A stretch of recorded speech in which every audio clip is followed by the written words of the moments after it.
السلام عليكم ورحمة الله وبركاته. اللهم صل وسلم على رسول الله عليه أفضل الصلاة والسلام. صلوا بينا على النبي. وحشتوني جدا جدا من آخر فيديو أنا عملته. طبعا أنا بكلم المتابعين اللي بيتابعوا أم بدر، تمام؟ عشان محدش يقول انتي طالعة وبتكلمي نفسك. بكلم المتابعين اللي بيتابعوا أم بدر. وحشتوني جدا جدا، ويا رب كلكم تكونوا بخير.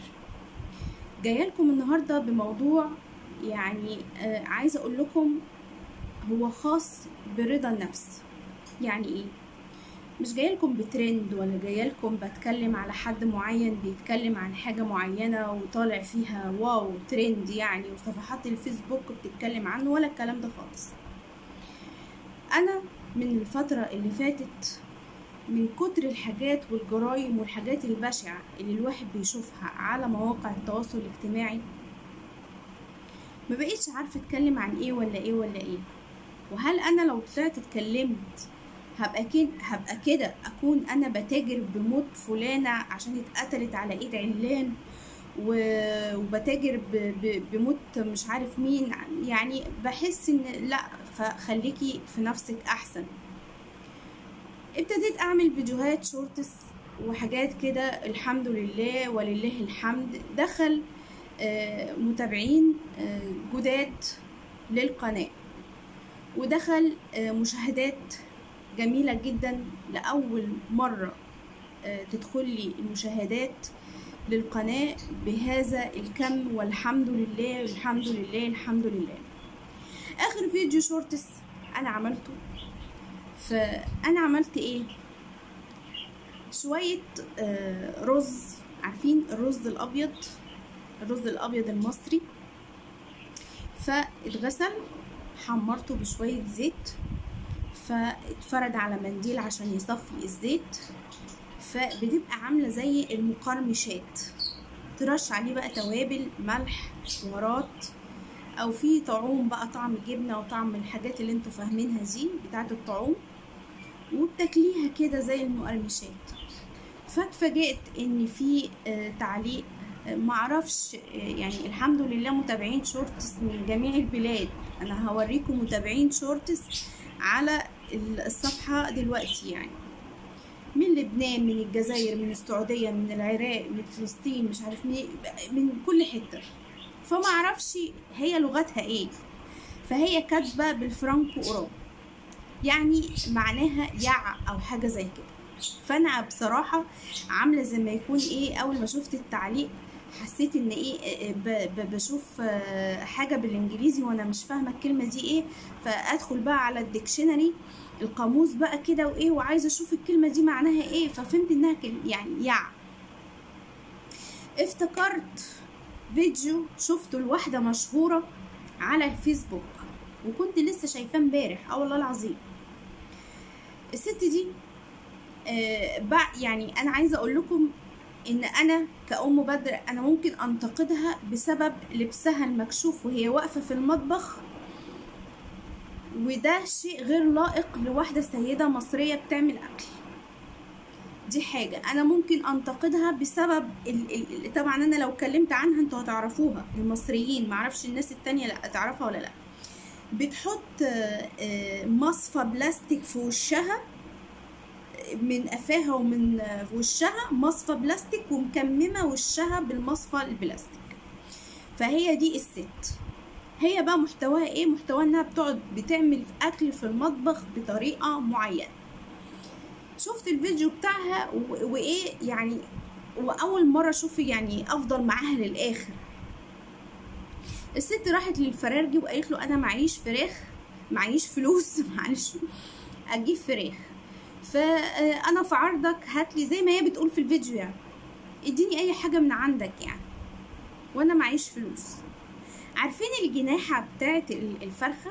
الجناح في حته كده صغنونه كده على جنب الجناحه كده بتاعت الفرخه، فهو اداها الحته الصغنونه دي، فقال لها ده كان اكل الناس هيدول الكلاب، فانتي اولى بيه طالما انتي هتستخدميه في البيت. ده الراجل يعني.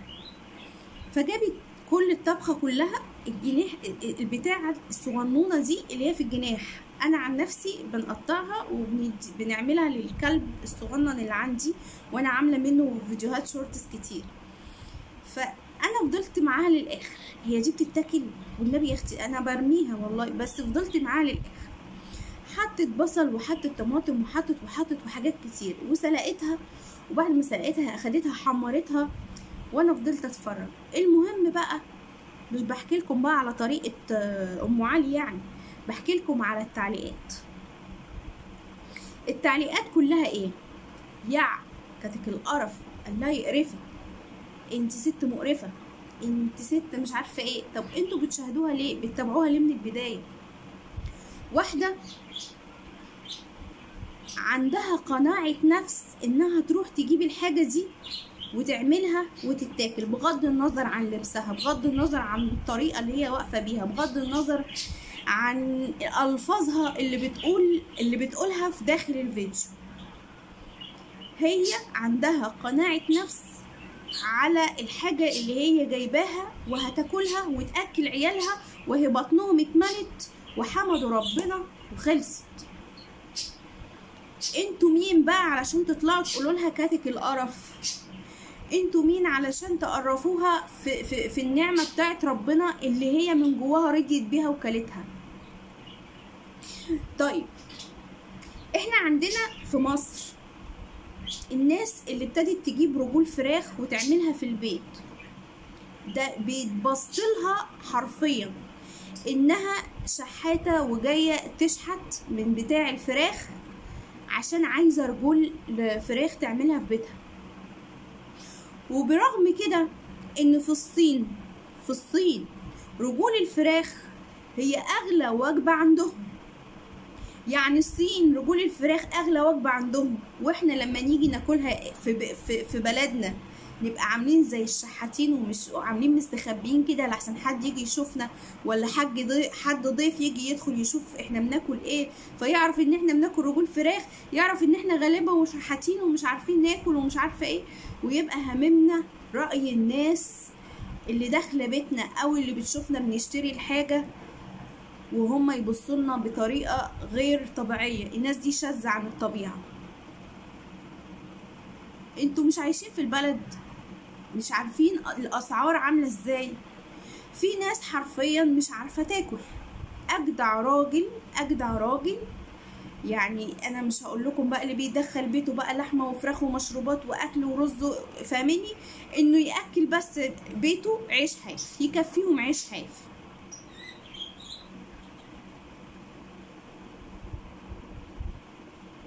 احنا راضيين. انت بقى اذا كان تعليقك، اذا كنت انت قاعد في السعوديه او قاعد في الجزائر او قاعد في لبنان او قاعد في اي حته، بتاكل اكل، بتشرب كويس، بتعيش كويس، هل انت بوضعك ده انسان فاكر انه ممكن تكون عايش كده في امان كده على طول؟ كم من بلد قاعده في امان الله، وحتى لو قاعده في مطعم بتاكل اغلى الاطعمه وتبص تلاقي زلزال نازل على دماغها.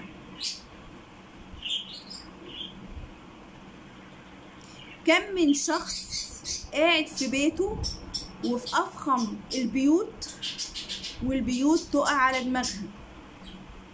فبالتالي راح كل مالك وراح كل حالك، وممكن بعد ما تفوق من الصدمة ما تلاقيش فلوس في جيبك تجيب الوجبة اللي انت بتقول عليها مقرفة. احنا راضيين بالوجبات دي، احنا راضيين. اعمل بقى رز محمص، اعمل صينيه كفته زي انا مصوره فيديو صينيه كفته، مسحت تعليقات كتير بدقيع وترجيع وحاجات، ناس هي اللي في منتهى الاشمئزاز. انا مبسوطه بفيديوهات شورتس الجديده اللي انا عملتها، دخلت لي متابعين الحمد لله، دخلت لي مشاهدات الحمد لله، ومحدش يقول لي ده انت بيخش لك ارباح ومش عارفه ايه. اقول لكم بلانيله، انتوا لو عايزين تعرفوا الارباح اللي عندي بتخش لي ازاي انا ممكن اوريها لكم. ده كان فيديو النهارده. اتمنى لو اللي وصل لحد الدقيقه دي اللي في الفيديو دي يقول لي ايه رايه في التعليقات. مع السلامة.